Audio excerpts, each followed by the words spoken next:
Well, there ain't no hangover haziness in Nashville as the Predators triumph in their first game back since the Olympic break.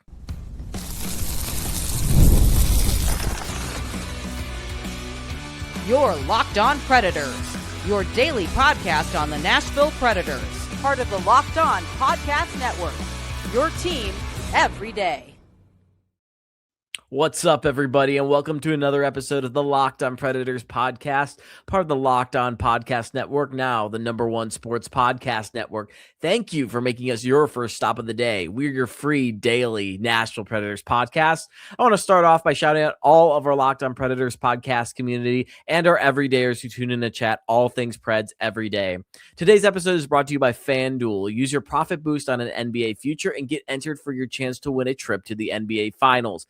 Play your game with FanDuel, the official sports betting partner of the NBA. My name is Jack Williams. I am the host of the Locked On Predators podcast. I am the Nashville Predators beat writer for the Hockey News as well. Before we get into it, remember to send all your questions, whatever you may have in your mind, anonymously, or if you want to shout out to the Locked On Predators mailbag, that link is in the description. It is a Google form, very easy to use, just 2 questions, and hey, one of them's your name. So want to get your questions in so we can get you guys featured on Mailbag Mondays. Now let's get down to business here. The Predators are back in business in a game I'll be real, a lot of us thought they were going to lose, and just this team has disappointed game after game this entire season, including a period where they looked good for a bit. Can't get over this threshold. Comebacks that aren't finished off, some days they are, but overall just a general sense of disappointment with this team, even when they were winning. So coming back into the Olympic break, kind of a feel that the Predators were going to drop this one to the Chicago Blackhawks on Thursday night, but they didn't. It was a 4-2 win over the Chicago Blackhawks, to the Predators fans' utmost excitement against an arch rival, a 4-2 victory. And Ryan O'Reilly, a guy who talks about how he's playing some of the worst hockey of his career every night, had the game-winning goal. Kind of weird to describe it. It went down as a wrist shot, but looked more kind of like a heavy, strong poke forward. It was a feed from Roman Josi from behind the net as O'Reilly kind of came closer in towards that slot area. Roman Josi got the feed out to him. He was able to poke it with a little bit more oomph. Why it went down as a wrist shot. It was a quick shot that beat Spencer Knight 5-hole, and that put the Predators up 3-2 in the game. And Steven Stamkos would add an empty net goal later on to ice it. 4-2 in the final minute to victory. This was Ryan O'Reilly's 21st goal of the season, and man, let's just take a second. I know we do it a lot, but he deserves all his flowers, and every flower that he gets, he deserves to put it in that vase there that he gets this year. He has been so critical into everything that this team has done this year, and every sort of positive impact that this team has had, maybe except for what UC Saros is doing, has to go to Ryan O'Reilly, and that he grinds. He's been their top center. You know, people talk about constantly if he's traded that he would end up being a bottom 3 center somewhere else, that he fits as a bottom 3 center on any other team, but he's really just embraced this. He's a workhorse, and he's dragged this team along this year. He has been everything for this team this year, and this is another opportunity, another chance showing that he can find ways to score. He gets involved when he needs to, and he's obviously the team's point leader. He does so much for this team, and again, just playing another massive role for his 6th game-winning goal of the season. He is just Mr. Clutch for this team. Ryan O'Reilly, they don't call him the factor for nothing. Obviously, that's a play on the O'Reilly factor, but he's lived up to being just an X factor for the Predators this year. And like I said, just a massive win for the Predators coming off the Olympic break and in this playoff chase, as we'll talk about in the final segment here. His role was massive tonight, and it was huge in what the Predators want to do and need to do in this next week and a half leading up to the trade deadline. Steven Stamkos also clutch as well. 6 points in 4 games this month. Obviously, there has not been a ton of games in February, but 4 goals and 2 assists in 4 games doesn't look bad at all. Guy is just rolling. He is just locked into a new gear since December and hasn't fallen off. He is showing that this is the new version of Steven Stamkos, and y'all better like it. Seeing little hints of that old game that made him the future Hall of Famer that he's going to be, future Hall of Famer that he is now, Hall of Famer he's going to be. But just the ability to get to the net and score and find loose pucks and put them away, Steven Stamkos has embraced that mentality, and it's looked real good on him. This was the first game, too, that the Predators scored the first goal of the night. They had a 1-0 lead, and we don't see that much anymore. It feels like the Haley's Comet of Predators games. It comes by once every few games. This time it was 7 games that had gone by since the Predators had scored the first goal. That was that Ice Age game against the Mammoth. When they scored the first goal of that game, they ended up losing that game, so it didn't really matter in the end. But Forsberg had, again, 6 wrist shot from this man. Wrist shot to score, put it past Spencer Knight, got the puck loose off the boards, looked like he got it off a steal on the boards, was able to work his way into the middle ice area, kind of the slot area, let a wrist shot go, put the Predators up 1-0. Then later on in the first period, Connor Bedard would score to tie the game. Second period was scoreless for the Predators, and Tyler Bertuzzi would get involved on the power play to make it 2-1, scoring off of a rebound. Then, I don't know if I said verbatim I was going to eat my words, but I might need to hear. In the third period, Matthew Wood, wide open as daylight, wide open as I don't know what, a church, because churches are always open all the time. They never close. Matthew Wood was just all by himself on the power play on the left side of the ice. I do not see how none of the Blackhawks saw him, because he was on an island. He should have been in the movie Castaway. He was that isolated out there.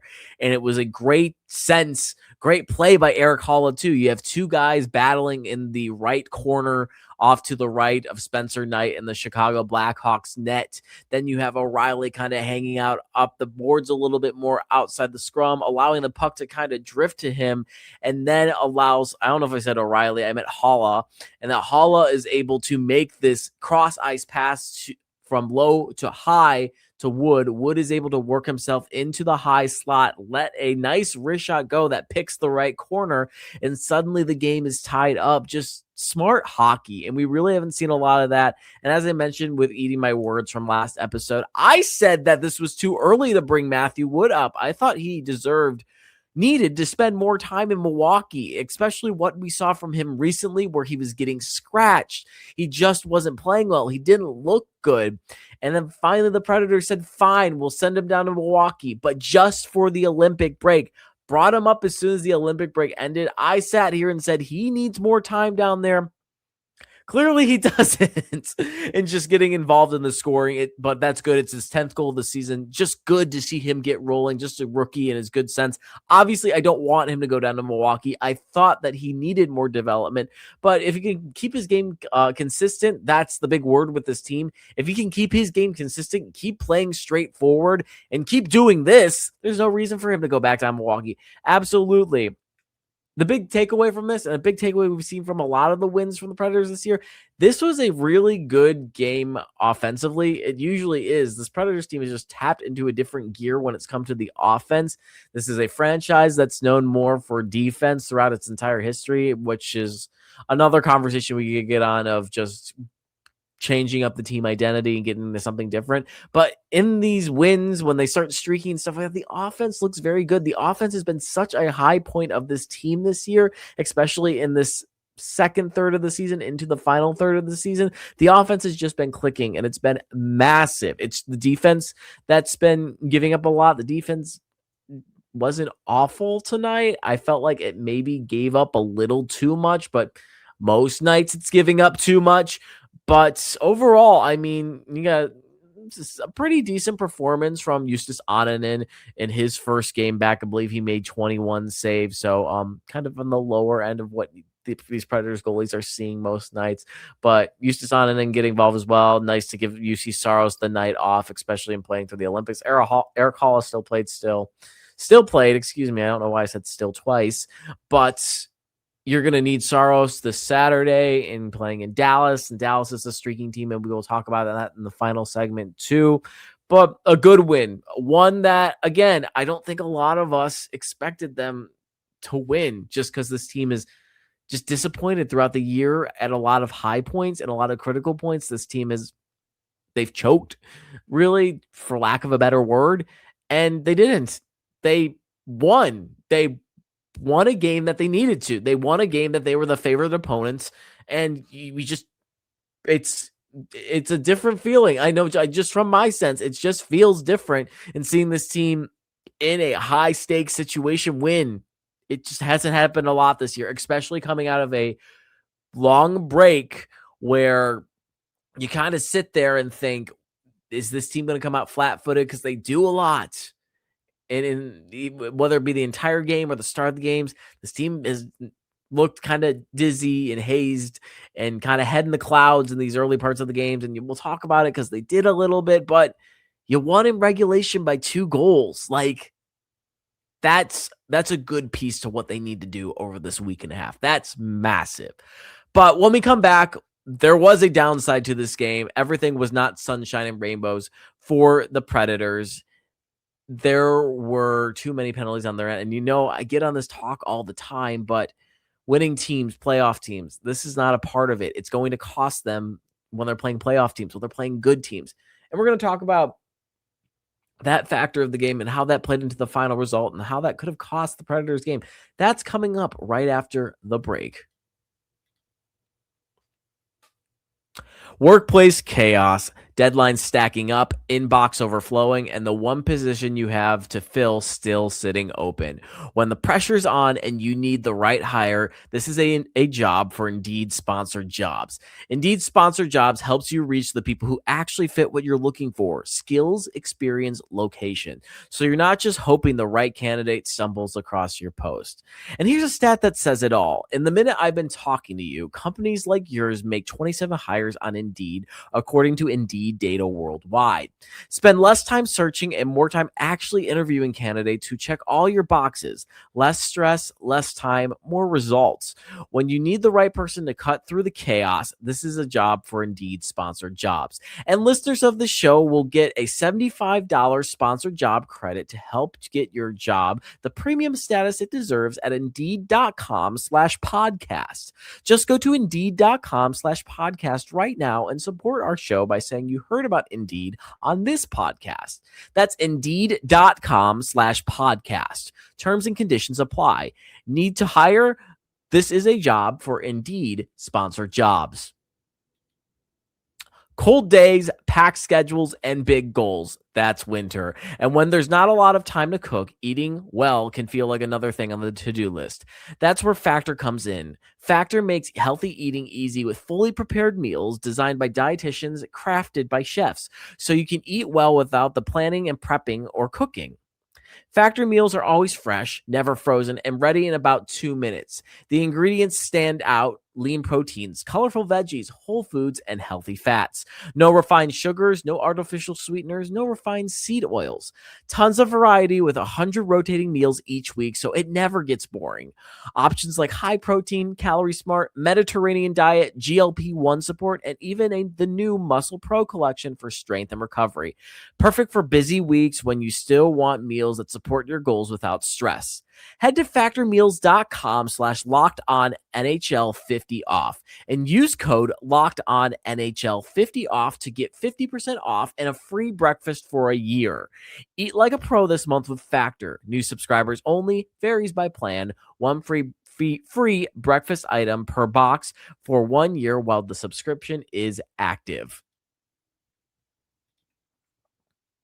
Now, as I mentioned, it was not sunshine and rainbows in this game, especially in the mind of Jack Williams, in the sense, too, that this team looked like they wanted to give away the game in the first period, and they really wanted to go down 1-0 and make it another comeback in the first period. And I mean that in the most negative context you can think of. And it was the penalties. And if it's not the comeback and coming out slow, it's the penalties. It's one or the other in every game. Thankfully, they did not let this play a major impact to what's happening. And it's kind of flirting with something that I've screamed about in the earlier part of this season, and even in their successful runs, that you cannot live and die by this penalty kill, because that just, again, the word I keep saying, feasible, that's not feasible. Especially, again, going back to that Panthers game where the whole penalty killing unit got the reward because they killed off 6 penalties. That's impressive, but why are you putting your team in that situation? And it was a similar thing tonight. Yesterday for you guys, 12 penalty minutes for the Predators to Chicago's 4. Predators PK killed off 4 or 5 though, but they were going up against the 21st best power play in the NHL. So they were facing a power play that's on the lower end of things. And no shade, no negativity to Chicago's power play effort. They're not dead last in the league. They're just outside of the bottom 10. But if you're going up against a better power play that's in the top 10, top 15, this might have been a different game where every time you put the team on the power play and they get the puck, they could score. And you know what? The goal that the Predators gave up, one of the two, was on the penalty kill.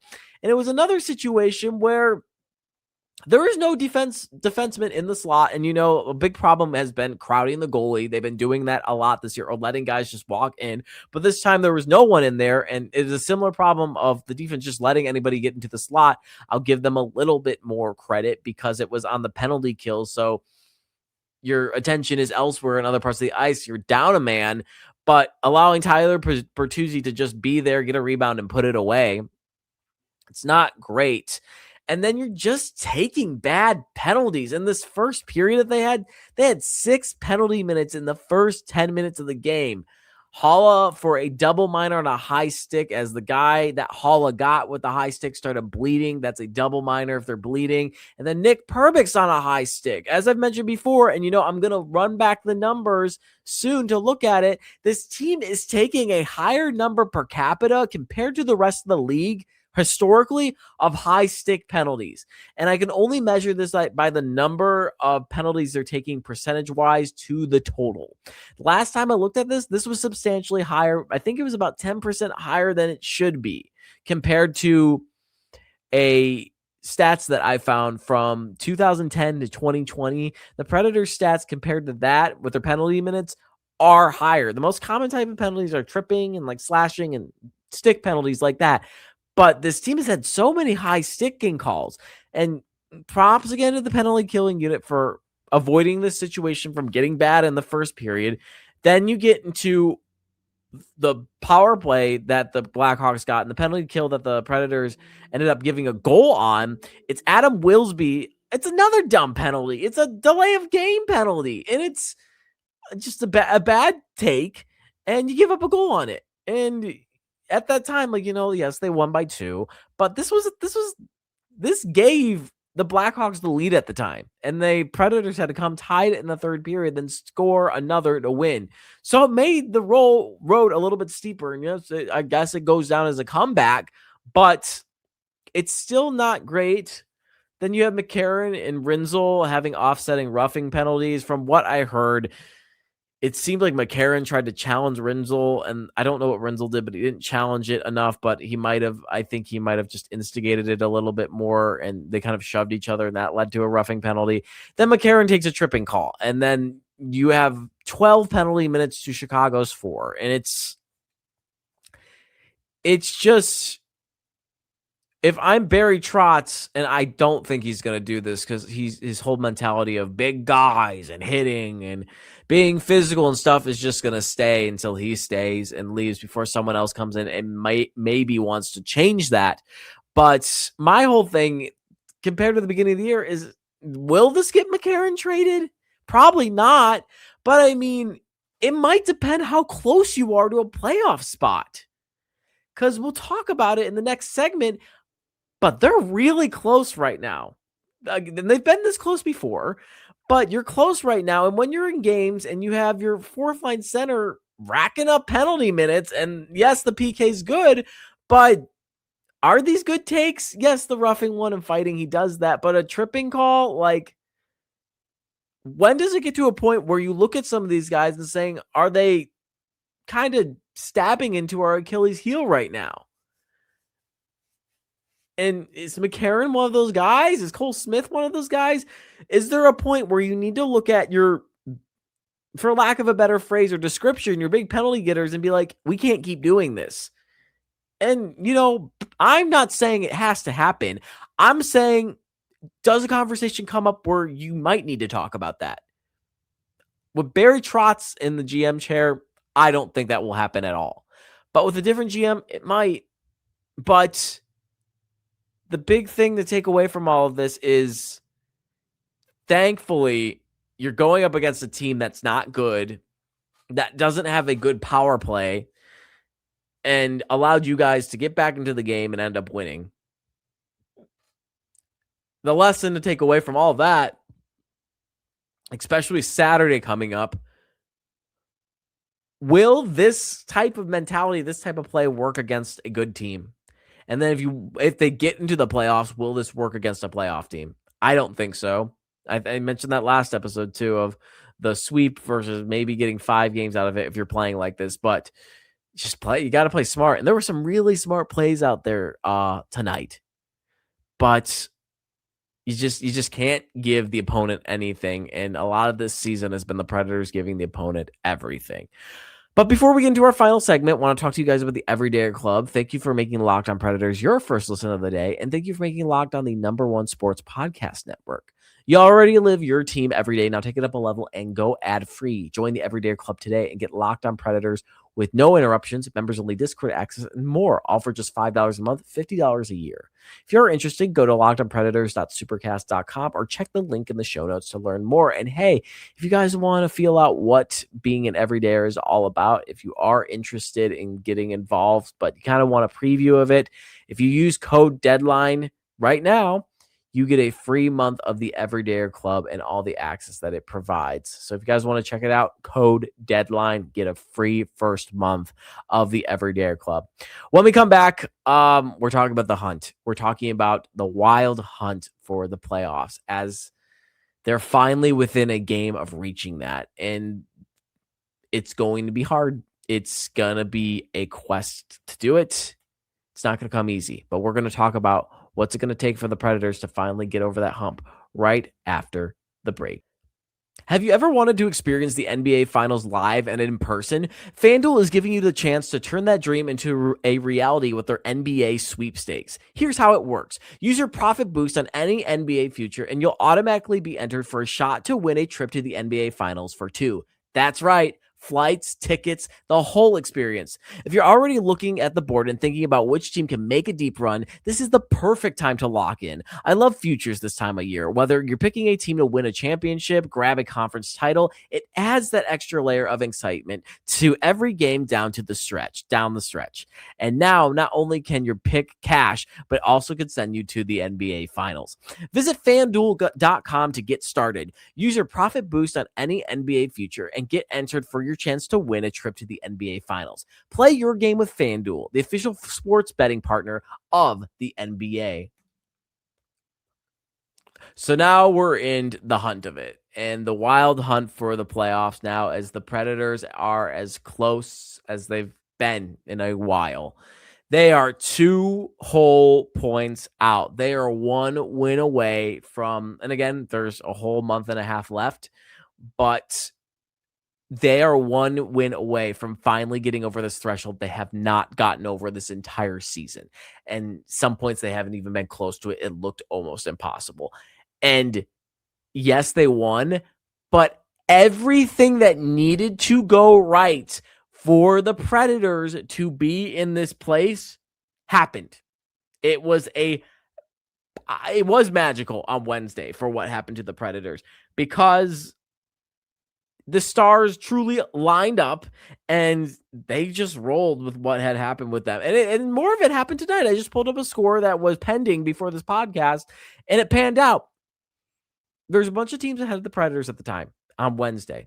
And Los Angeles, who's ahead of them, lost to Vegas. Seattle, who's ahead of them, lost to Dallas. Utah, who was ahead of them, is still ahead of him, lost to Colorado. And then today, San Jose, who's right behind Nashville, lost to Calgary, who is not good at all. Every single thing went right for this team that they can't control, and they controlled what they could control to be close now. Now, what you need to do is lock in completely. You need to just get honed in this, get honed into this completely. Capitalize right now. You need to win Saturday more than ever. This is your moment to keep this core intact at the trade deadline. It's your moment to show, cancel the tank, send it back to wherever it came from. This group is ready to make a run in the postseason. This is the moment right now. Seize it. Don't choke it out like you've done with every single moment like this the entire year. And you know what? It's not going to be easy. It is not going to be easy at all because you're going into the belly of the beast that is Dallas, who has won 7 straight. They dispatched Seattle very easily in their first game back. They're hosting this game. The Predators have not beaten the Stars this year. I believe they had one game that was a 1-goal difference, but it's not going to be easy. Do what you can, control the controllable, because you're going to need more help on top of that with other teams too. Because there's still a lot of teams that you're barely ahead of and teams that are just barely ahead of you. Utah needs to lose on Friday to the Wild. San Jose needs to lose to Edmonton on Saturday. The Kings need to lose to the Flames on Saturday. Seattle needs to lose to the Canucks. And I'm not going to lie, some of those results don't look very likely. I can tell you now, I don't think the Kraken are losing the Canucks, other than that this is a rivalry game and it might be a little bit different. LA, I don't think is losing to Calgary. However, I didn't think that San Jose was going to get their butt kicked by Calgary. San Jose, Edmonton could hand Edmonton could hand San Jose another loss completely. And then Minnesota could definitely handle Utah. But you can't bank on that. You can't just say, oh yeah, that's going to happen, because this was the luckiest thing that happened on Thursday for them completely.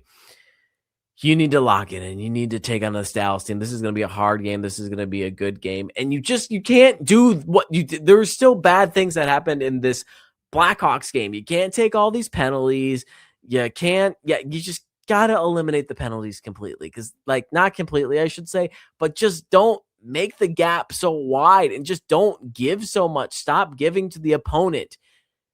If you do everything right, you put everything together, you play complete games, you mirror that game against Edmonton, you mirror that game against Colorado, I've referenced so much, you'll be gold. And the big question that we have right now is, can this team get over this threshold? Because as I've said so many times before, they have come up to it and they've been so close so many times, including right now where they're right at it again and they have not been able to do it. Whether it be they start losing or someone in front of them gets hot, they have not been the team to get it done. And most of the time, it's been them one game off from doing it. They've lost a game, and it suddenly falls back apart, and they're back in the chase again. You're right there, past this threshold finally, especially with us being in the final portion of the season, especially with the trade deadline right in the horizon, especially with just the whole crossroads that's becoming of, is it time to take this rebuild to a different level, or is it time to lock in and expand on this group right now? This group does not want to split up. This win over Dallas, a win over Dallas would show that this group wants to be in the playoffs. And the question remains, can this team get over the threshold? But that's all I got for you guys today. Thank you for another episode, and thank you for joining me for another episode of the Locked On Predators podcast. You can find all my tweets and what's so not at Jack G. Williams on Twitter/X. All my writings at the Hockey News Nashville Predators, Jack Williams. And hey, if you're just interested in Locked On Predators, LO_Predators on Twitter, Facebook, and Instagram, we're just Locked On Predators. And remember, guys, that Everyday Club, $5 a month, $50 a year. Take your listening experience up to the next level. And if you guys want to try out for a month free, that is code DEADLINE if you want to sign up for the Everyday Club. Again, very grateful for you guys. Very thankful for you guys. Love these conversations. Love talking to y'all. Send in your questions. Again, it's not just me trying to promote something out the roof, but I love seeing your questions. I love interacting with you guys. It's the best. So please send them in. I will send out another tweet and boost and say, hey, please fill this out. So yeah, fill out that form, please. But again, thankful, grateful, love these combos. So happy hockey is back. Oh my God. We finally have stuff in the moment to talk about. It feels so good. But that's all I got. Thank you again. And I will see you guys on Monday now.